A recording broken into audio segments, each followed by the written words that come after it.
Hello friends, मैं doctor विशाल Pathania ENT surgeon Gurgaon में practice कर रहा हूँ।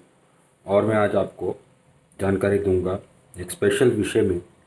जैसे छोटे बच्चे हैं या बड़े भी कभी कभी कुछ ऐसे फॉरेन बॉडीज़ जैसे हैं वो उनके कान में, नाक में या गले में चली जाती हैं, तो उसको निकालना ज़रूरी होता है अगर वो तकलीफ़ दे रही है। स्पेशली जो नाक या गले की फॉरेन बॉडीज़ हैं, जैसे नाक के अंदर बच्चे ने अगर चना डाल लिया है या कुछ रबर डाल लिया है या फिर कागज़ का टुकड़ा डाल लिया है, कोई वेजिटेबल फॉरेन बॉडी डाल ली है, कोई सिक्का डाल लिया है या फिर नेकलेस का बीड डाल लेते हैं बच्चे। तो अगर तो बहुत आगे आगे है तो आप उसको निकालने की कोशिश कर सकते हैं, पर अगर अगर आपको लगता है कि आपकी ईज़िली नहीं निकलेगा तो उसको आप निकालने की कोशिश मत करिए और एक स्पेशलिस्ट से उसका परामर्श लीजिए।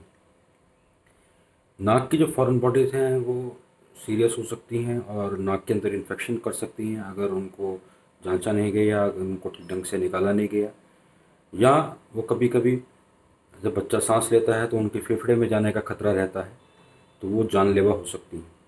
तो इसको बिल्कुल भी नज़रअंदाज नहीं करना चाहिए और उसका सही समय पे पूरा इलाज कराना चाहिए, पूरी तरह से फॉरेन बॉडी को निकलवा लेना चाहिए।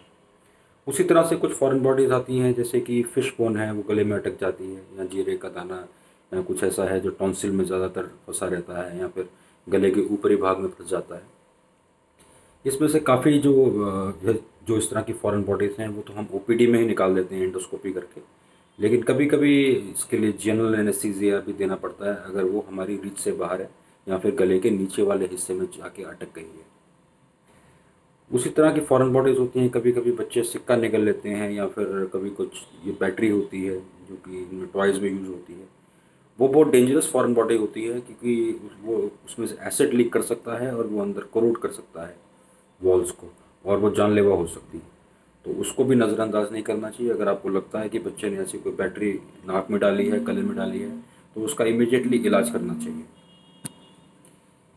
इसके अलावा कुछ फॉरेन बॉडीज़ होती हैं, जैसे कान में बड्स का टुकड़ा रह जाता है कभी कभी, या फिर जो हेडफोन्स, जो ईयरफोन्स के वो रहते हैं प्लग्स, कभी अंदर छूट जाते हैं, या फिर कोई मोती बच्चे डाल लेते हैं कान में। तो उसके अंदर इतनी ज़्यादा इमरजेंसी नहीं होती उसको निकालने की, लेकिन फिर भी एज अर्ली एज पॉसिबल उसको निकालना चाहिए।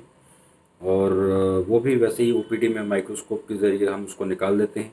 अगर वो ज़्यादा अंदर फंसा है, डीप फंसा है, तो उससे हम बच्चे को ज़्यादा पीड़ा नहीं देते, तो फिर जनरल एनेस्थीसिया या थोड़ा शॉर्ट एनेस्थीसिया में उसको हम हॉस्पिटल में निकालते हैं।